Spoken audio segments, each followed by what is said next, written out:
میرے دوستو، دنیا میں ہر آدمی کامیابی چاہتا ہے، تو سب سے زیادہ کامیاب حضرت محمد مصطفیٰ صلی اللہ علیہ وسلم ہے۔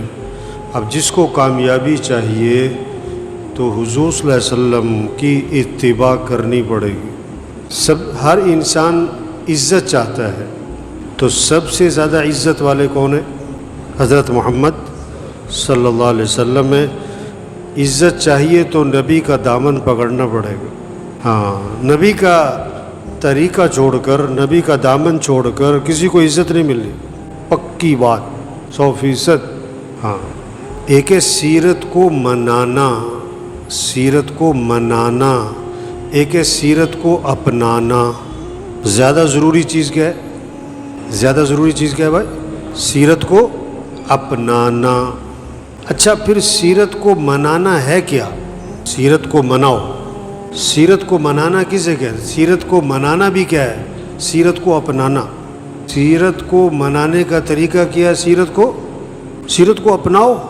ہاں، ایک حدیث ہے، اس کو سنیں، اس کو یاد کریں، اس کو ہر مسلمان کو سنائیں۔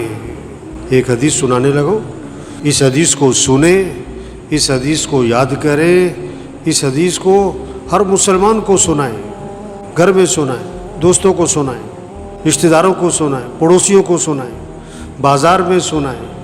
حضور اکرم صلی اللہ علیہ وسلم وضو فرما رہے ہیں، چند صحابہ جھپٹ کر، بھاگ کر وضو کا پانی زمین پر گرنے نہیں دیتے، وضو کا پانی اپنے ہاتھوں میں لے لیتے اور اس کو اپنے جسم پر ملتے، اپنے چہرے پر ملتے۔ آپ نے فرمایا، تم ایسا کیوں کر رہے ہو؟ انہوں نے جواب دیا، ہمیں اللہ اور اس کے رسول سے محبت ہے، ہم محبت میں ایسا کر رہے۔ حضور اکرم صلی اللہ علیہ وسلم نے فرمایا، اگر واقعی تمہیں اللہ رسول سے محبت ہے تو بات کرو تو سچ بولو، وعدہ کرو تو پورا کرو، اور اپنے پڑوسی کو دکھ نہ دیا کرو۔ ہاں، اگر تمہیں اللہ رسول سے محبت ہے تو کیا کرو؟ بات کرو تو سچ بولو، وعدہ کرو تو پورا کرو، اور اپنے پڑوسی کو دکھ نہ دینا، پڑوسی کو تکلیف نہ پہنچانا۔ اب سیرت کو منانا ہے تو کیا کرو؟ جھوٹ چھوڑ دو۔ سیرت کو منانا ہے تو کیا کرو؟ جھوٹ ختم ہو ہمارے معاشرے سے، ہمارے بازاروں سے، وعدہ خلافی ختم ہو، وعدہ خلافی ختم ہو، کسی کو دکھ نہ دینا بھائی۔ دیکھو، اپنا گھر دھویا، 4 گھروں کے سامنے پانی کھڑا کر دیا، اب پڑوسی کو دکھ دیا۔ اپنی گاڑی دھوئی اور سڑک پہ پانی کھڑا کیا، اب 10 گاڑیاں خراب کی، 20 گاڑیاں خراب کر دی، لوگوں پر چھینٹے پڑ گئے۔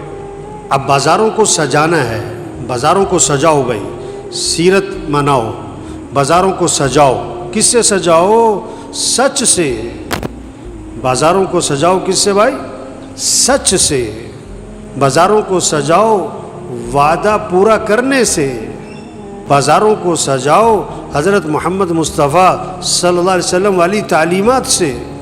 ہاں، بازاروں کو پاک کرو جھوٹ سے، دھوکے سے، خیانت سے، وعدہ خلافی سے، فراڈ سے، بے ایمانی سے، ظلم سے، بے حیائی سے۔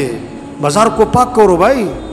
ہاں، بازار کو سجاؤ، بازار کو سجاؤ، سیرت کو اپناؤ بھائی۔ سیرت کو منانے کا طریقہ کیا ہے؟ سیرت کو اپنانا میرے بھائی، سیرت کو اپنائیں، پیار سے، محبت سے، نرمی سے، شفقت سے، ہمدردی سے، خیرخواہی سے۔ ایک ایک کو یہ بات سمجھائیں، ایک ایک کو یہ بات سمجھائیں میرے بھائی۔ سیرت کو منانا ہے نا، سیرت کو مناؤ، اپنے چہرے کو سجاؤ، حضرت محمد مصطفیٰ صلی اللہ علیہ وسلم والی سنت سے سجاؤ۔ 2 آدمی آئے آپ کے پاس، ان کی داڑیاں منڈی ہوئی تھیں اور مونچھیں بڑی بڑی تھیں۔ آپ نے فرمایا، یہ تم نے کیا کیا ہے؟ انہوں نے کہا، ہمارے رب نے، یعنی ہمارے بادشاہ نے حکم دیا ہے، ہمارے بادشاہ نے حکم دیا ہے۔ آپ صلی اللہ علیہ وسلم نے فرمایا، میرے رب نے مجھے حکم دیا کہ میں داڑھی بڑھاؤں، مونچھیں کٹاؤں. میرے رب نے مجھے حکم دیا میں داڑھی بڑھاؤں، مونچھیں کٹاؤں. ہاں، سارے مسئلوں کا حل حضرت محمد مصطفیٰ صلی اللہ علیہ وسلم کی اتباع میں ہے، نبی والے طریقوں میں ہے، نبی والی زندگی میں ہے. آپ صلی اللہ علیہ وسلم نے فرمایا جو میری سنت کو چھوڑے گا، جو میری سنت کو چھوڑے گا وہ قیامت کے دن میری شفاعت سے محروم ہو جائے گا. جو میری سنت کو چھوڑے گا وہ قیامت کے دن میری شفاعت سے کیا ہو جائے گا؟ محروم ہو جائے گا، اس کو میری شفاعت نہیں ملے گی.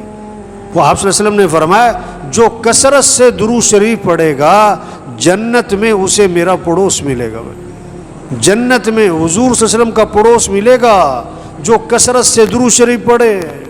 اور علماء نے لکھا ہے جو 300 دفعہ درود شریف پڑھے گا یہ کثرت میں آ جائے گا، یہ کثرت میں آ جائے گا.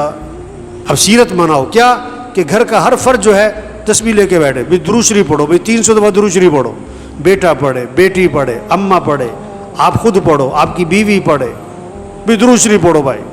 حضور اکرم صلی اللہ علیہ وسلم نے فرمایا جو ایک مرتبہ درود شریف پڑھے گا نا تو اللہ کی 10 رحمتیں اس پر نازل ہوں گی اور 10 گناہ اس کے معاف ہوں گے اور 10 درجے اس کے بلند ہو جائیں گے. واہ واہ، کتنی کمائی کر سکتا ہے آدمی. فائدہ اپنا ہے، ہم درود شریف پڑھیں گے فائدہ ہمیں لوٹ کے ملے گا. ایک صحابی نے عرض کیا حضور میں نے ذکر کا وقت طے کیا، اس میں سے کتنا وقت درود شریف کو دے دوں، کتنا وقت درود شریف کو دے دوں؟ پھر خود ہی عرض کیا حضور 1/4 وقت دے دوں درود شریف کو. فرمایا ٹھیک ہے لیکن درود شریف زیادہ کر لو تو بہتر ہے. میں نے کہا اچھا میں 1/3 وقت درود شریف کو دے دوں؟ فرمایا ٹھیک ہے لیکن درود شریف زیادہ کر لو تو بہتر ہے. میں نے کہا اچھا میں آدھا وقت درود شریف کو دے دوں؟ فرمایا ٹھیک ہے لیکن درود شریف زیادہ کرو تو بہتر ہے. انہوں نے کہا میں 2/3 وقت درود شریف کو دے دوں؟ فرمایا ٹھیک ہے لیکن درود شریف اور زیادہ کرو تو بہتر ہے. انہوں نے عرض کیا حضور پھر میں ایسا کرتا ہوں میں سارا وقت درود شریف ہی پڑھتا رہوں گا. آپ نے فرمایا اذن تکفی ہمک ویغفر ذنبک، اگر تم ایسا کرو گے تمہاری ساری پریشانیاں دور کر دی جائیں گی اور تمہارے سارے گناہوں کو معاف کر دیا جائے گا درود شریف پڑھنے پر. تو سیرت کو مناؤ کیا کہ درود شریف کی کثرت کرو بھائی. بچے، بوڑھے، جوان، غریب، امیر، سائیکل پہ جا رہا ہے، گاڑی پہ درود شریف پڑھو بھائی. صبح سیر کر رہے ہیں درود شریف پڑھو بھائی. لاہور جا رہے ہیں راستے میں درود شریف پڑھو بھائی. دفتر جا رہے ہیں درود شریف پڑھو. مستورات گھر میں روٹی پکا رہی درود شریف پڑھے بھائی. بچے اسکول جا رہے ہیں درود شریف پڑھو بھائی. واہ واہ، ہم حضور صلی اللہ علیہ وسلم پہ درود پڑھیں گے، اللہ کے نبی ہمارے لیے استغفار کریں گے، ہمارے لیے دعا کریں گے. واہ واہ. ایک حدیث میں آتا ہے جب آدمی درود شریف پڑھتا ہے ایک فرشتہ اس درود شریف کو لیتا ہے اور حضور صلی اللہ علیہ وسلم کے روضے پر پہنچتا ہے اور جا کے عرض کرتا ہے حضور فلاں جو فلاں کا بیٹا ہے آپ پر درود بھیج رہا ہے، آپ پر درود بھیج رہا ہے. کتنی بڑی بات ہے. تو میرے بھائیو سیرت کو منانا کیا ہے؟ سیرت کو اپنانا ہے. سیرت کو منانا کیا ہے؟ سیرت کو اپنانا ہے. اپنے گھروں کو سجائیں، اپنے گھروں کو سجائیں، سیرت کو منائیں.